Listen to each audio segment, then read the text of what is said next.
No, when you guys are ready. Yeah, we're ready.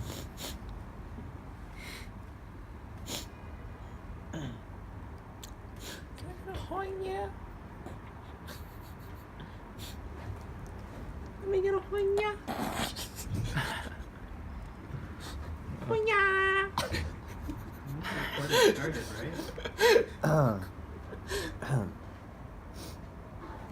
I'm just waiting for the prayer. I'll clear my throat. Gotta prepare this prayer. Him with the avenue clearing. Okay, let's pray. Dear Father, I pray that I'm not sick. And I pray that your Spirit is with us today as we take these, don't touch me, as we take these 1.5 hours, 2 hours to get to know each other a little bit better without physical contact. And yeah, Lord, let's just let your Spirit be with us and as I teach. And yeah, just pray that I don't misconstrue your words in the wrong way. And thank you, Lord, for giving us this nice weather. In Jesus' name, amen. All right. Today, Yo, open your eyes, boy. I'm going to be teaching from 1 Thessalonians chapter 5, verse 24 to 40.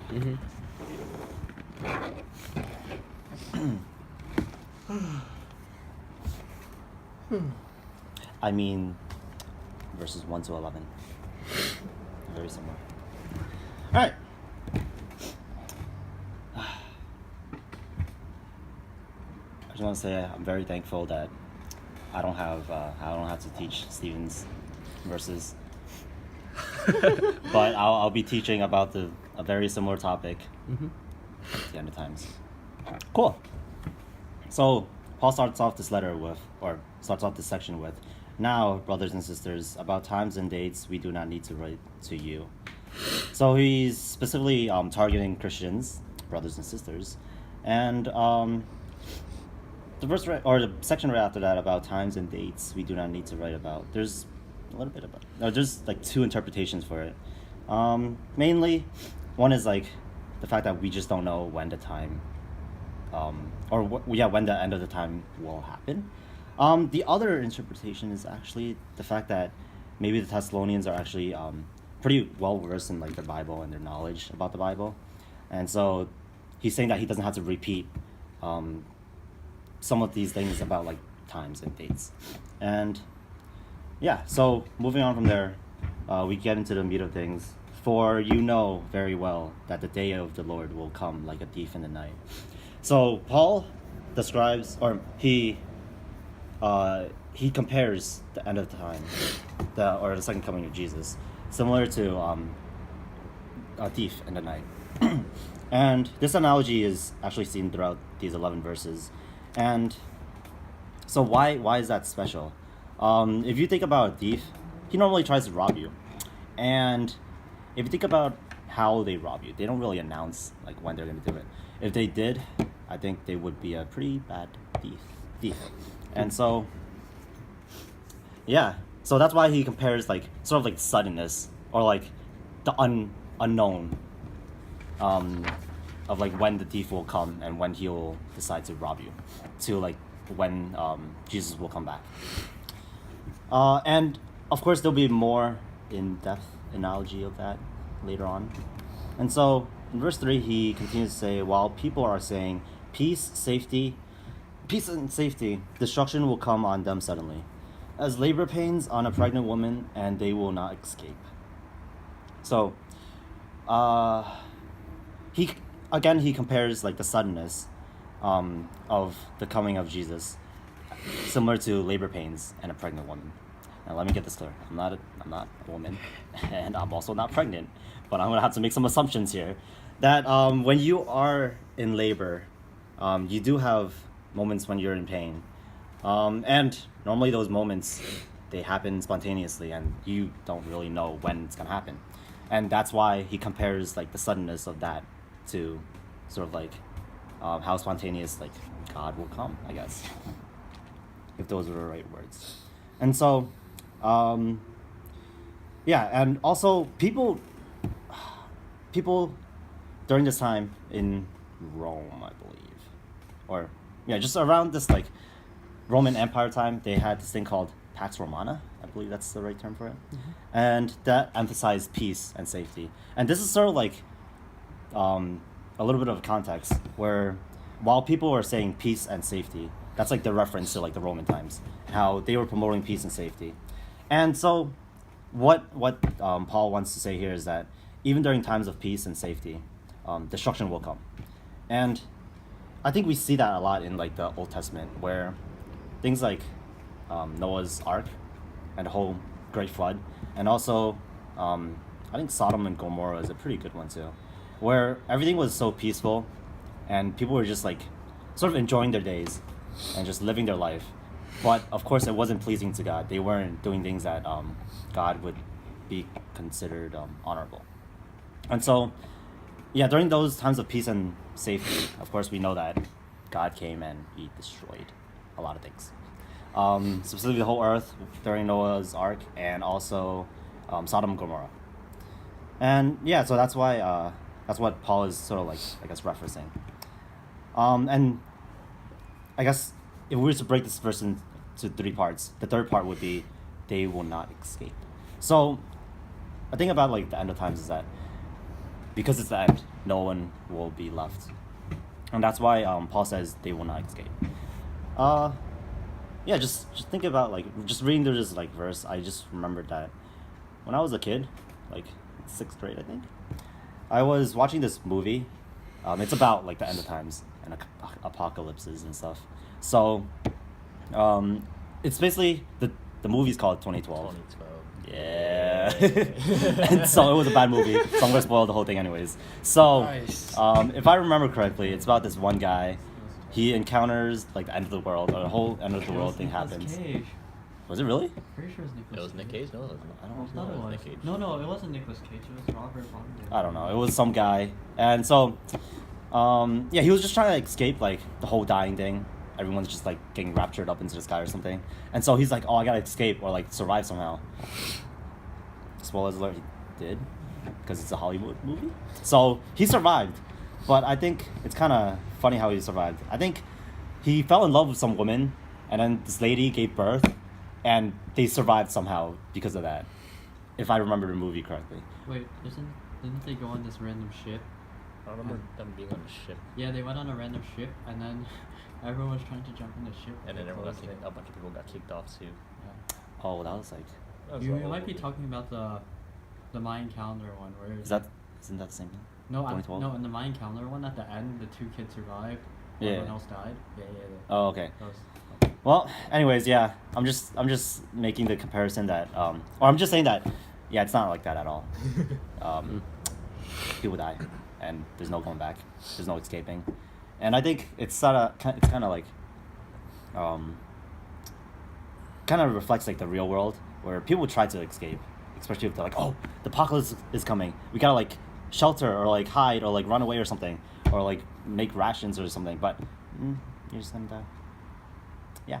So in light of all this sadness and despair about the end of the world, Paul actually transitions and he says he provides us with some hope. And in verse 4, he says, "But you, brothers and sisters, are not in darkness, so that this day should surprise you like a thief." So once again, he's talking to the believers, and he's saying that the believers shouldn't be surprised when the whole end of the world happens.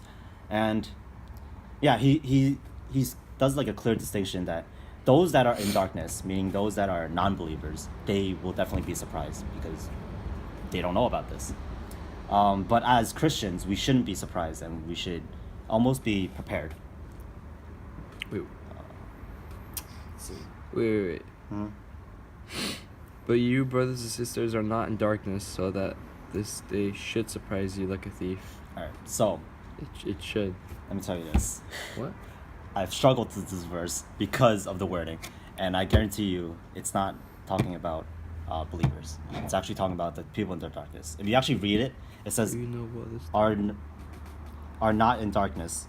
So he's saying that the brothers and sisters shouldn't be in darkness, so that this day should surprise you like a thief. Exactly. So they should come like a thief. It even says in verse 2, No, For I you think know it's- very well that the day of the Lord will come like a No. thief in You're the night. I think disregarding it's like 2. If you're contrasting with verse 2 and verse 4, it's like thief and thief in the night. So, if you see a thief and he's just stealing from you, or a mugger basically, you're still surprised, but you're not in darkness and you don't know what's gonna happen, but you do. You know that the Lord is coming. That's Wait, how I verse, interpret it. in verse 4, you just, the not is there. No, you are not in darkness. But you- So, and 2, the people who are non-believers are in darkness like a thief in the No, night. it's saying you are not in darkness. Yeah, they're Or not. if you were, you would be surprised. No, like, but you are surprised. Wait, what? No, but it says No, they are not- surprised. No, they are surprised, but in like Tell me more. it says, but you Uh, are not in darkness. Because you are not in darkness, you should not be surprised. what? Where The did not- you put that words in? So that this day should surprise you like a So thief. the not is This. continued on. No. But you are not in darkness. So, because you're not in darkness, so that this day should come like a thief. The not carries on. The What? So the so follows the previous, so that you are not in darkness. Uh huh. Oh, Yeah, so, so it's saying that the people that are in darkness Yeah. are surprised. wait. It's grammar hurts. Grammar's hard. Trust me, Grammar's that's hard. exactly what it is. Grammar's Look, hard. look, when I was reading through this, I was like, this makes no sense. So I had to go. I'm like, I had no idea what this wait, is did saying. you read? What did the other thing say? About Yes, it? it's saying that it's for the people. So the English one sword, that's Daddy. like the one that says you are surprised. It's saying that the people that are non-Christians are surprised. Wait, so you shouldn't be surprised. That's what the Yes, Yes. yes, that's what it's saying. That's why Oh, it made it easier for you guys saying that What? you shouldn't be surprised. I thought it was pretty. English is Yes, hard. when I Daddy. read it first, I was like, this makes no sense. English is Because hard. when I read it, I was like, it's contradicting what happened before, but it's not if you read it. It's like grammarly, for sentence structure, you should continue it's like tense and Oh, position, I think. Whereas if you use ing in like the first part of the sentence and you use it like not an adjective, but verb again, you have to use ing again. It has to follow like a system for each sentence. The grammar is annoying. but there's no ing here. No, it's like Oh, the that's it's an like example. not. Example. No, Oh. but The not still carries on in the later parts of the sentence. No, Alright. I get it. I thought it's just that. So it's like a thief in darkness and a thief in the morning. Bro, That's I'm- what I thought I'm it not was. feeling English. So you're not No. surprised because you see the thief coming at you. But No. in darkness, a thief at night, you're not surprised. Or you are surprised because you don't know what's happening. Call him the writing censor. So you're just continuing on with the sentence. So it's still going on. Are not in darkness, so that this day should surprise you. Like, never mind. You're just. I think you guys are talking about two different things. But yes, guys, so this is referring to Christians, saying that you guys aren't like those that are non-Christians, and you shouldn't be surprised like those that are non-Christians. And so, following the or continuing the analogy of like the thief and the end of times, yeah, I mentioned that you guys should be prepared. So yeah, just not being surprised means that you should have some sort of expectation of what's happening. Not exactly of like exactly when the end of times will happen, but more of like preparing like, yourself to like, I guess, receive the second coming of Christ. And so, what that means is like if you go back to the analogy of the thief, you normally lock your doors when you leave your house. No, I Hopefully. don't. Oh, good. Oh. Okay. Well, some people are more prepared than the others. That's why the analogy kind of works. Yeah, and other people, they go even more extreme. They have security cameras. And some people have bodyguards, you know? Sometimes true. people are just rich and they do that. Yeah, that's me. And so, yeah. I think an analogy works really well because as Christians, we should also be prepared. We should also, like, I guess, do things in advance. I guess the things that we do in advance, I don't exactly know exactly what we do in advance. But yeah, Okay. we're moving on. Any questions? No more grammatical problems. No, we're gonna have some grammatical problems Okay. later. Probably. Right. Yeah, so moving on, in verse 5, you are all children of the light. Light. Night. You You are all children of the light and children of the day. We do not belong to the night or to the darkness. So, Paul, once again, emphasizes the separation to the Christians being in the light and the non-Christians being in the dark. And yeah, that's pretty much it for that one. There's also, I guess, a really cool analogy where, like, since we are in the light, or since he calls us children of the light, it's actually impossible for light to be sort of exactly inside the darkness. We can't really become the darkness unless we shut off all the light. Right? So it's like a dark room, and then you turn on your flashlight or something, or like your candle. Then you are the light, and you instead dispel the darkness. I think that's a really cool analogy that I just came up with. Yeah. So this is gonna be a long one. From verse 6 to 8. So then, let us not be like others who are asleep, but let us be awake and sober. For those who sleep, sleep at night, and those who get drunk at night. But since we belong to the day, let us be sober, putting on faith and love as a breastplate, and the hope of salvation as a helmet. So in verse 6, he's calling the Christians to be awake and sober. And I think Paul is kind of a genius, because he doesn't just say just be awake. He actually says be sober. I think that as we've all experienced, being awake is kind of easy, but being sober is a lot harder. Being awake. Good morning. Yeah, there we go. See, being awake is very easy. He's already awake. But yeah, being sober I'm repping is a lot harder. Just maintaining sobriety amongst things like addictions, drugs, things like that. It's a lot harder than just being awake. And yeah, so being sober means like being able to be more alert and being aware of like your surroundings. And Paul is calling us to do that as Christians. And to further, like, I guess, emphasize like the difference between like being awake and those that are sleeping is like when you're asleep, you might as well be like a lump of flesh just there lying. You can't do anything. You're breathing. Well, you're not doing anything. You're dreaming. Right, you're not doing anything that helps the outside world. You're taking Like if a thief comes and you're asleep, what are you gonna do? Sleep. Release body That's it, yeah. odors. Okay. Anyways, yes. So yeah, when you're asleep, you can't really do anything. And even more, he emphasizes things like when you are drunk, you are also drunk at night in verse 7. Yeah, just not being sober, being drunk, being asleep doesn't really help you when the thief is here. Like, how are you gonna try to like fend off the thief when you're drunk? Wait, is it telling us to stay up at night? No. Because No. it's doing the comparison at night. Hey, no. That's not what it It is. says, for those who sleep, sleep at literal, night, dude. and those who get drunk at night. Saying that the night is a bad thing. 'Cause Okay, we're always well, not aware of night, so we should stay up at night. Well, Just be awake forever. yeah. So I have another question. So what you're saying is if you're drunk and you're asleep, how can you fend off the thief, Okay. right? But then the comparison was made that second coming of Christ is gonna come like a thief. So you want to fend off the second coming of Christ, Oh my lord. son? Yo, you better watch out, son. Your English needs some help. Okay. No, that's not what it is. And I'm comparing like how you should be able to be prepared for these things. Okay. Yeah. So be prepared. Be prepared. Okay. Prepared for the thief. Nice. Just similar to being prepared for second coming of Christ. Gotcha. Okay. Yes. Good. I'm glad we got that through. All right. Question. Yes. Are they not the same thing? Hmm. So it's not the same thing. Wait. It's What? The thief and the second coming. No, that's the analogy. That's the comparison. Yes. So it is the same thing. Yes.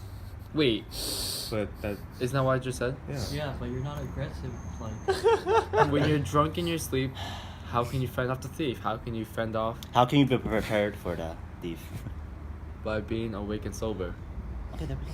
Oh, You can okay. be awake. So you can't be asleep and drunk. Weren't you? No, because he was Wait. saying that he was fending off the thief, like fending off the thief. Yeah, Yeah, that's not the what you said. comparison though. You said how can you fend off the thief? So that's thief is A, second coming of Christ equals B, C is the drunk and asleep. Wait, what How the can you heck? say that? No, what was this like? No. I don't think that. So I was just not listening to whatever you just started saying. But no. Oh.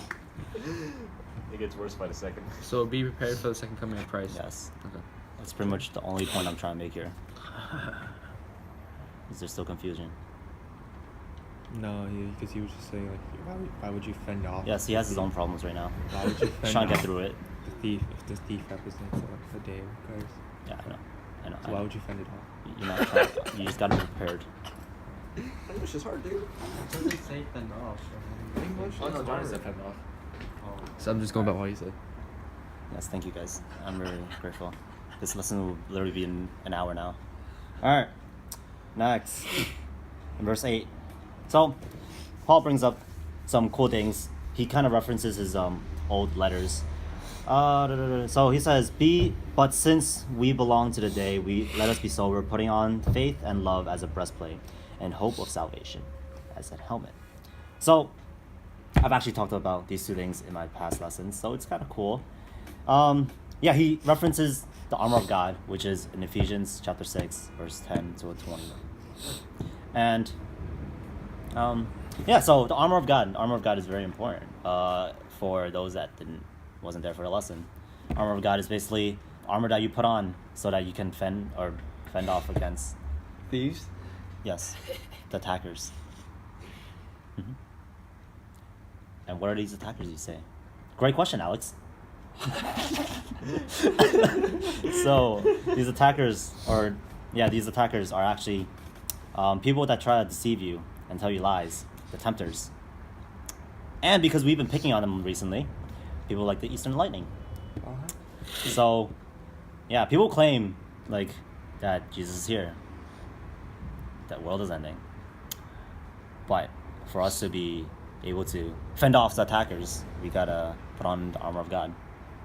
See Wikipedia reference, Taiping Revolution. And another reference that he actually puts in is a little bit subtle, but he brings up the Trinity. Not God, Holy Spirit. Faith, love, and hope. Yes. So he brings up faith, love, and hope again, and I think that's really cool because, he states this Trinity throughout like his letters, and specifically, the most famous one is 1 Corinthians chapter 13, verse 13, where it's the whole thing with like faith, love, and hope, but amongst these, love is the greatest. I believe that's the verse. First Corinthians, right? 13. 13. And yeah, some cool references that Paul put in. And so, moving on from there. Any questions? No. Oh yes. Why breastplate and helmet? Where are the boots at? All right, good question. I forgot. But so why is the breastplate and why is the helmet important? What do you think? So I he- like my breast. because faith. So maybe what he's saying is faith and love. So breastplate protects you, your body, and the hope of salvation protects your head. So then, sort of like there's more area in the body where you can get hit at. So then love is they're gonna be like smacking you on It's your. the heart and brain. All right, it's very simple. Breastplate. So you know where all your vital organs are? It's right here. You know where the breastplate goes? It's right here. Oh my god. You also know where your brain is at? Right here. That's also where you put on the helmet. And also, a thing that I wasn't thinking. didn't mention is that actually, I believe the breastplate is a little bit different from the breastplate that he mentioned in Ephesians. But that doesn't take away from the fact that this is important. Yeah. What kind of games are you playing? So, let's move on from A that. little bit too much RuneScape over In verse 9. So, despite all this, despite all the sadness, this hope, this new hope, Paul brings in the gospel in verse 9. He says, "For God did not appoint us to suffer wrath, but to receive salvation through our Lord Jesus Christ." That's not gospel. That is the gospel. He doesn't. Oh wait. Okay. Yeah. Okay, let me explain it to you why it's the gospel then. So, he mentions that God did not appoint us to suffer wrath. This is very similar to John 3:16. God so loved the world, gave his only son. So So, yeah, God didn't want us to die a horrible death because we are sinners, right? So instead, he gave us Jesus Christ so that we have salvation, right? Of course, it doesn't mention that you have to. Yeah, it doesn't mention that you have to believe in Christ, but this is basically the whole gospel. God loves the world, and he doesn't want us to suffer, and he gave Jesus Christ to us. Yeah, moving on. You can see why I said it though, right? No, moving on. Oh, yeah. Verse 10. He died for us so that whether we are awake or asleep, we may live together with him. I'm surprised he didn't say anything. All right. So, when I was reading through this verse, he mentions awake and asleep, or asleep, again. I want to emphasize that this awake and sleep is not the same thing as those that are sleeping and awake in the past verses. This awake and asleep actually mentions, or it's actually a reference to Stephen's teaching, where the ones that are dead and the ones that are alive will live together with Christ. Yeah, because if you actually read it, one straight through, it says, whether we are awake or alive, we may live together with him. If you think about it, it doesn't really make sense for both Christians and non-Christians to be able with God. It's actually kind of, yeah, makes no sense. Yeah, just some clarification for there. And in 11, therefore encourage one another and build each other up, just as in fact you are doing. So, mainly two sections. Paul is calling us to continue to be in fellowship, continue to encourage one another. And this is kind of cool because, like, when I started this lesson, I also finished my discipleship with Jack, and we talked about fellowship. And when this came up, I was like, oh, cool. Paul's promoting fellowship with Christians and people, mainly Christians. And so, yeah, like when you're in fellowship, you're surrounded by Christians, and normally you're encouraged by them. And yeah, I was saying how, like, I was saying to Jack how, like, if you're put in a bad atmosphere with, like, let's say you were in a club, there's dancing, people are dancing, probably not wearing the most appropriate clothing, there's drinks, you're not really in an atmosphere that promotes peace and God. So, yeah, being put in an atmosphere like that, you definitely wouldn't be like, yeah, I love God. You might be tended towards something else. And so, yeah, that's why Paul is calling us to encourage one another as Christians, and calling us to, like, be in fellowship with each other, promoting that atmosphere of, like, just being surrounded by Christians, if there's even a term for that. Yeah, godly atmosphere, I guess that would be a better term. And so, yeah, he finishes off by saying, just as in fact you are. This is not really for us, but this is for the Thessalonians, saying that they're doing pretty well. They know, like, I guess their knowledge is pretty in depth, pretty deep, I guess. And so, yeah, he's saying that they're already doing this. They're already in fellowship. They're already doing some of these things, and he's just encouraging them to continue. Yeah, that's my lesson. Application.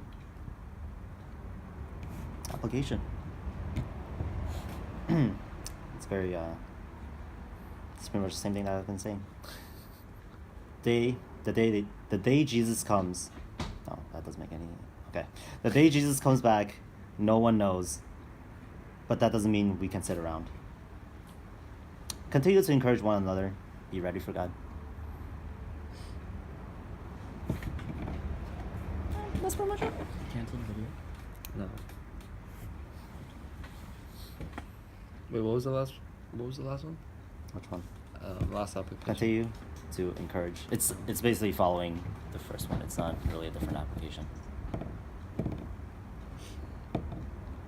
Why are you smiling when you give me the face?